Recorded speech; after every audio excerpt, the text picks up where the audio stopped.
Hi friends, कसे आहात? मजेत आहात ना? आम्ही पण मजेत आहोत. तर फ्रेंड्स, मला आज वेळ आहे, म्हटलं आज चिवडा बनवावा. पोह्यांचा चिवडा, पण लसूण चिवडा बनवणार मी. तो खूपच टेस्टी बनतो तो. चला तर, हे बघा, हे पातळ पोहे घेतलेले आहेत मी. अर्धा किलो आहेत. आणि हे आहे लसूण, मिरची, कढीपत्ता, हिंग, राई, हळद, आणि ही भाजलेली डाळ आहे, आणि ही आहे आणि शेंगदाणे आणि खोबरं. तर हे आपण आता सर्व रोस्टेड म्हणजेच भाजून घेऊया. तर चला आपण सुरुवात करूया आता आपल्या रेसिपीला. मस्त अशी झणझणीत आणि मस्त टेस्टी लसूणचा सुगंध असा इतका सुंदर येतो की आपण खातच राहावा असा चिवडा बनतो हा. तर आता मी प्रथम ना हे मस्त असे पोहे थोडे थोडे घेऊन पॅनमध्ये मस्त भाजून घेणार आहे, कुरकुरीत होईपर्यंत. कुरकुरीत पोहा झाला ना भाजून तर खूपच टेस्टी असा चिवडा लागतो.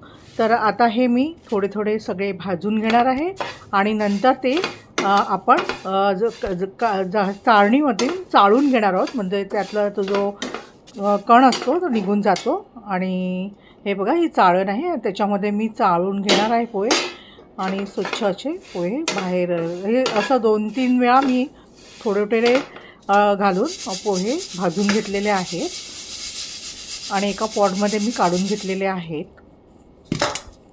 तर आता मी तेल घेतलेलं आहे, मी थोडंच तेल घेतलेलं आहे. आणि मी सर्व जे चणे, डाळ वगैरे आहे ते मी खोबरं मस्त असं कुरकुरीत होईपर्यंत भाजून घेणार. तर चला, आपण आधी प्रथम शेंगदाणे भाजून घेऊया तेलामध्ये. छान असे भाजून घेतले ना की त्याला टेस्ट चांगली येते. असं थोडेसे लाल असर होईपर्यंत मी भाजून घेणार आहे शेंगदाणा तेलामध्ये. त्यामुळे चिवड्याला टेस्ट पण चांगली येते. मंद गॅस ठेवलेला आहे मी. आता मी ही डाळ घालून घेते, ती पण थोडी भाजून घेते मी.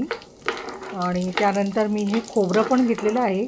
खोबरं थोडा वेळ जातो, कारण खोबरं अगदी लालसर व्हावं लागतं, तरच ते आतून चांगलं भाजलं जातं. आता मी ही लसूण आहे ना ती अशी बारीक बारीक छोटी कापून घेतलेली आहे.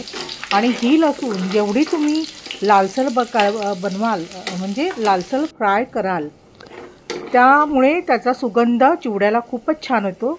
आणि त्याच्यामध्ये ही चांगली अशी खुसखुशीत लसूण लागते, आपण खाताना दाताखाली येते, त्यामुळे चिवडा छान टेस्टी लागतो. आता मी मिरची पण तशीच लालसर म्हणजे अशी कुरकुरीत भाजून घेणार आहे. आणि त्यामध्ये घालणार आहे मी कढीपत्ता, आणि हळद आणि राई पण मी घालून घेतलेली आहे. आणि मस्त अशी लालसर होईपर्यंत फोडणी तयार करून घेऊया आपण. त्यामध्ये घालूया आपण थोडंसं हिंग. हिंगाने पण पोह्यांना छान सुगंध येतो. तर आता मी अधूनमधून ही चिवडा वगैरे बनवतच असते. घरगुती आपण बनवलेला चिवडा ना याची टेस्ट वेगळीच असते. तर आता मी हे लालसर आणि कुरकुरीत असे कढीपत्ता होईपर्यंत मी चांगले तेलावर परतून घेणार आहे. आणि राई पण चांगली तडतडली आहे तेलामध्ये, त्यामुळे त्याचा पण सुगंध आणि हिंगाचा सुगंध छान सुटलेला आहे. तर आता आपली ना ही फोडणीच म्हणा तुम्ही, ती तयार झाली ना की त्या आपण पोह्यांमध्ये घालून घेऊया. आता हे सगळे मी भाजलेले ह्या पोह्यांमध्ये धान्य घालून घेतलेलं आहे. आणि आता मी ही फोडणी घालत आहे. त्यामध्ये मस्त असं सुगंध सुटलेला आहे लसूणचा, तर भन्नाट सुगंध. थोडीशी साखर मी घालते, त्यामुळे टेस्ट चांगली येते. आता आपण घालूया चवीनुसार मीठ. आणि हे सर्व आता घातल्यानंतर आपण चांगलंच एकजीव करून घेऊया. चिवडा मिक्स करून घेऊया. मस्त सुगंध येत आहे पहा घरात. लसूणचा तर भन्नाट सुगंध येत आहे. आपण ती जी लसूण भाजलेली आहे ना ती खूपच कुरकुरीत झाली आहे. ती जेव्हा आपण चिवडा खायला गेलो ना की दाताखाली आल्यानंतर खूप चिवडा टेस्टी लागतो. बघा, मस्त असं झालेला आहे चिवडा, खमंग. थोडा थंड झाल्यावर आपण टेस्ट करू. आत्ता झालेलंच आहे माझं आवरून सगळं. बघा की आता गरमी सुरू झालेली आहे. किचनमध्ये काही ए सी नसतो तरी पण आपल्याला गरमी जाणवते. तर आता आपण थंड झालेलाच आहे चिवडा, त्याची टेस्ट करून पाहूया. ही बघा मी चिवड्याची टेस्ट करत आहे. खूपच छान, मस्त, खूपच खुसखुशीत कुरकुरीत असा झणझणीत चिवडा बनलेला आहे.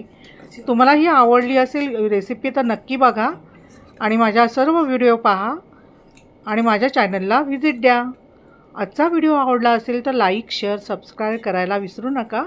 आपण भेटू नेक्स्ट ब्लॉगमध्ये. थँक्यू.